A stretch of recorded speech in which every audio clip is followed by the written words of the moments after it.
Assalamualaikum warahmatullahi wabarakatuh. Selamat pagi, saya ucapkan kepada Ibu Maihana selaku dosen pengampu mata kuliah analisis laporan keuangan. Pada pagi hari ini, saya, Maikul Moniska, akan mempresentasikan tugas akhir makalah saya, yaitu berjudul Analisis Aktivitas Pendanaan, Investasi, Manajemen Operasi, dan Profitabilitas antara PT Garuda Indonesia Terbuka dengan PT Air Asia Indonesia. Nah, alasan saya memilih dua perusahaan ini, yaitu karena menurut saya pada tahun 2020 dan tahun 2021 COVID-19 melanda dan salah satu bisnis yang paling berdampak oleh kejadian ini yaitu maskapai penerbangan. Oleh karena itu saya tertarik untuk menganalisis kondisi keuangan perusahaan ini agar melihat bagaimana COVID berdampak pada kondisi keuangan mereka. Selanjutnya kita langsung masuk ke laporan posisi keuangan PT Garuda. Berikut adalah laporan posisi keuangan serta laporan laba rugi PT Garuda. Nah, kita akan masuk untuk mempersingkat waktu, kita akan langsung masuk ke analisis laporan keuangan PT Garuda. Yang pertama ada analisis investasi. Pada analisis investasi ini kita mau melihat bagaimana pengelolaan investasi yang bertujuan menjual produk dan jasa untuk menginvestasikan kelebihan kas perusahaan. Nah, yang pertama, dalam analisis investasi itu ada dua rasio. Yang pertama ada return on asset atau ROA, lalu yang kedua ada ROE, return on equity. Yang pertama kita akan lihat ROA.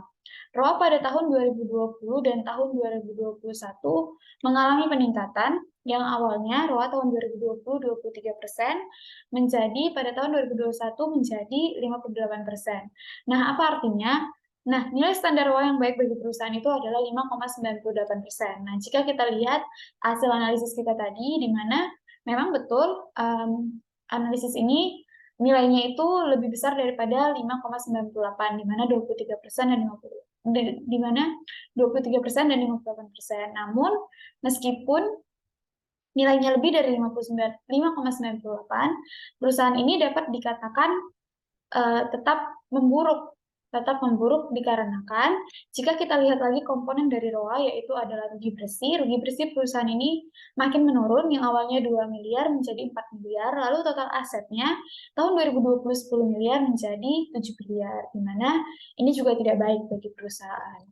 Lalu yang selanjutnya rasio kedua adalah ROE, ini untuk melihat investasi pada ekuitas pemegang saham. Nah, jika kita lihat pada tahun 2020 dan tahun 2021, nilai ROE-nya itu menurun dari 127% ke 68%.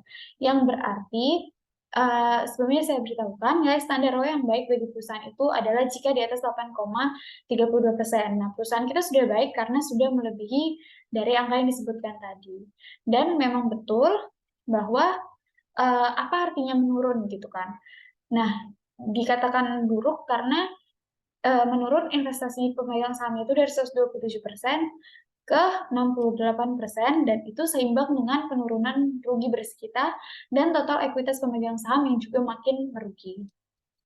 Selanjutnya kita akan masuk ke analisis kedua, yaitu analisis pendanaan. Nah, di analisis pendanaan ini ada yang pertama yaitu rasio solvabilitas. Di dalam rasio solvabilitas itu ada perhitungan debt to asset ratio atau DAR. Nah, jika kita lihat DAR tahun 2020 dan tahun 2021 mengalami penaikan dari 118% ke 185%. Nah, angka-angka di atas menandakan bahwa 180% ini adalah jumlah pendanaan yang diterima PT Garuda pada tahun 2020 berdasarkan utang yang dia pinjam atau berdasarkan liabilitas yang dia ambil. Sama seperti ini, 185% menandakan pendanaan PT Garuda pada tahun tersebut. Nah, jika rasionya semakin tinggi, maka artinya pendanaan dengan hutang semakin banyak. Dibuktikan dengan jumlah utang pada tahun 2020 dan tahun 2021 itu meningkat. Maka debt to rasio aset ini akurat gitu, karena memang rasionya meningkat dan diikuti dengan jumlah liabilitas yang meningkat juga. Lalu selanjutnya kita masuk ke debt to equity ratio. Rasio yang kedua yaitu DER. Nah, jika kita lihat DER tahun 2020 dan tahun 2021 ini mengalami penurunan dari yang awalnya 655% menjadi 285%, yang berarti bahwa akan semakin tinggi jumlah pendanaan yang disediakan perusahaan. Selanjutnya kita masuk ke rasio kedua, yaitu rasio likuiditas. Nah, dalam rasio likuiditas ini ada beberapa perhitungan, yaitu yang pertama rasio lancar, yang di mana rumusnya aset lancar per utang lancar. Nah, jika dilihat tahun 2020 ke tahun 2021, rasio lancar perusahaan PT Garuda itu mengalami penurunan, yang awalnya 0,06 menjadi 0,04. Nah, apa artinya rasio ini? Yang itu perusahaan hanya mampu membayar sebesar 0,06 rupiah setiap satu rupiah aset lancar pada tahun 2020 dan sama seperti tahun 2021. Nah, lalu kita juga lihat rasio cepatnya.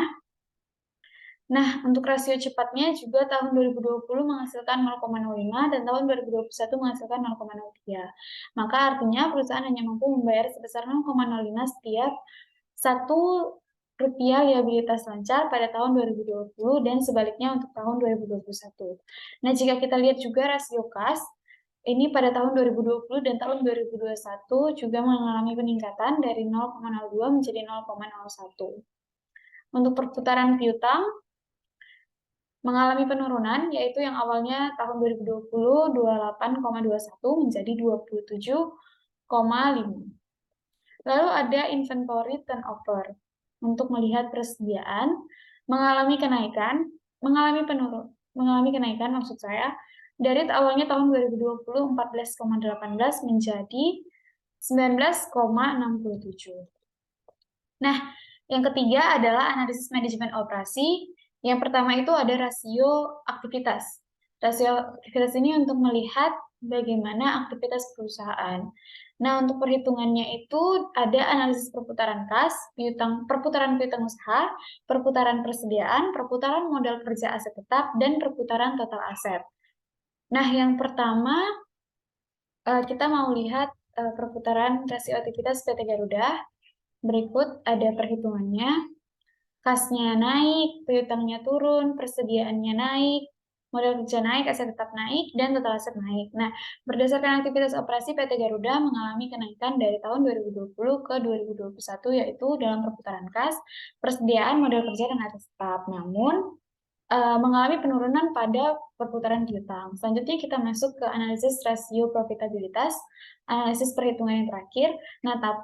Namun di dalam analisis rasio profitabilitas ini ada beberapa perhitungan lagi. Yang pertama itu ada GPM, yaitu Gross Profit Margin, di mana perhitungannya rasionya bahwa mengalami penurunan yang awalnya GPM tahun 2020 itu 1,73% dan menjadi 3,39% pada tahun 2021 yang artinya semakin menurun. Nah, untuk NPM-nya juga semakin menurun yang awalnya 1,66% menjadi 3,12%. Lalu ROA mengalami penurunan yang awalnya 0,23% menjadi 0,58%. Lalu ROE-nya juga mengalami penurunan. ROI-nya juga mengalami penurunan yang awalnya -1 menjadi -3.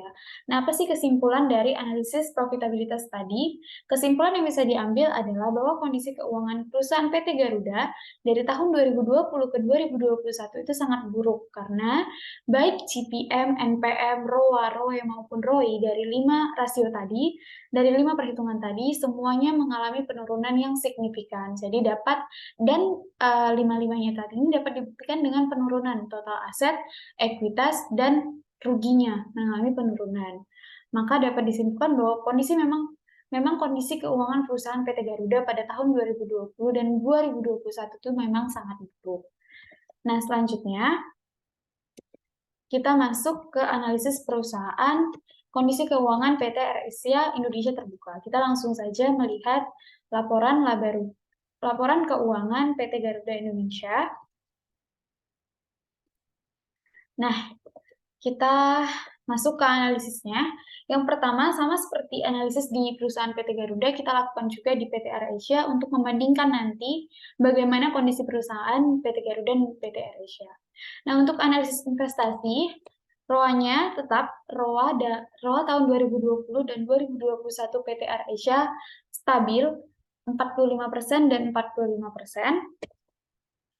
Lalu untuk ROE-nya mengalami penurunan yang awalnya 94,6% menjadi 44,9%. Lalu untuk analisis kedua yaitu adalah analisis pendanaan. Kita mau lihat rasio solvabilitas, yaitu yang pertama DAR. Dari tahun 2020 ke tahun 2021, DAR PT Air Asia ini mengalami peningkatan yang awalnya 148% menjadi 201%. Nah, kita mau lihat juga untuk DAR. Nah, DAR perusahaan juga mengalami penurunan, yaitu yang awalnya 308% menjadi 198%. Lalu untuk rasio yang kedua yaitu rasio likuiditas. Untuk rasio lancar PT Air Asia pada tahun 2020 0,03 dan tahun 2021 yaitu 0,02. Untuk rasio cepat PT Air Asia tahun 2020 0,02 dan tahun 2021 0,01. Rasio kas PT Air Asia pada tahun 2020 0,003, stabil juga di tahun 2021 yaitu 0,003 juga. Nah, untuk perputaran piutang mengalami penurunan karena pada tahun 2020 perputaran piutang PT Air Asia adalah sebesar 1,30, sedangkan di tahun 2021 sebesar 0,31. Nah, untuk inventory turnover mengalami kenaikan karena di tahun 2020 sebesar 14,21 dan di tahun 2021 sebesar 33,51. Nah, kita lihat untuk rasio aktivitas perusahaan PT Air Asia. Nah, untuk rasio aktivitasnya, di sini bisa kita lihat kas mengalami penurunan, piutang mengalami kenaikan, persediaan mengalami penurunan, modal kerja, aset tetap, dan total aset juga mengalami penurunan. Lalu kita lihat yang terakhir adalah analisis profitabilitas perusahaan PT Air Asia. Ada beberapa perhitungan sama seperti PT Garuda tadi. Yang pertama ada perhitungan GPM. Nah, pada perhitungan GPM ini, tahun 2020 dan tahun 2021 juga mengalami penurunan, yaitu dari awalnya 1,74% menjadi 2,66%, lalu NPM-nya juga mengalami penurunan,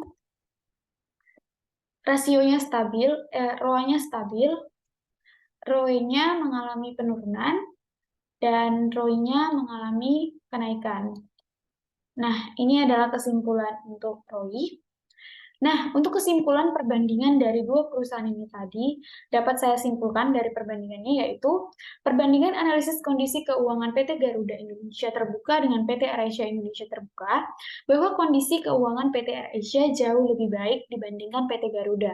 Nah, kenapa saya katakan seperti itu? Karena bisa dilihat dari investasi yang didapat investasi pendanaan yang didapat sama PT AirAsia dan rugi. Jadi, PT Air Asia, jadi kita sama-sama tahu, meskipun kedua perusahaan ini mengalami penurunan, sama-sama mengalami masa yang kurang baik pada tahun itu. Karena memang seperti yang saya katakan tadi, maskapai penerbangan semuanya pasti mengalami masa yang buruk ini. Namun PT Air Asia mengalami penurunan kerugian, yaitu yang tadinya 2.754 juta menjadi 2.330 maksud saya 2.754 juta menjadi 2.337 miliar. Nah, yang berarti mengalami kenaikan sebesar 416 miliar 713 juta. Nah, sedangkan PT Garuda itu semakin merugi, makin menurun kerugiannya, yaitu yang awalnya 2.476 juta itu menjadi 4 miliar. Nah, pada tahun 2021 yang berarti semakin menurun 1 miliar. Nah, aset perusahaan serta ekuitas masing-masing perusahaan juga mengalami kerugian. Namun, dalam hal liabilitas lancar, PT Air Asia lebih unggul karena banyak investor yang mendanai perusahaan tersebut. Sedangkan liabilitas lancar PT Garuda mengalami penurunan karena tidak ada pihak yang mau mendanai perusahaan ini. Jadi, untuk pendanaan dari eksternal sendiri, PT Air Asia jauh lebih unggul karena mereka mendapat dana pinjaman yang banyak, serta investor mau mendanai perusahaan PT Air Asia, sedangkan PT Garuda sendiri tidak ada yang mendanainya. Nah, berikut kesimpulannya dari perbandingan analisis tadi terhadap kedua perusahaan PT Garuda Indonesia dan PT AirAsia. Saya ucapkan terima kasih kepada Ibu dosen. Selamat pagi.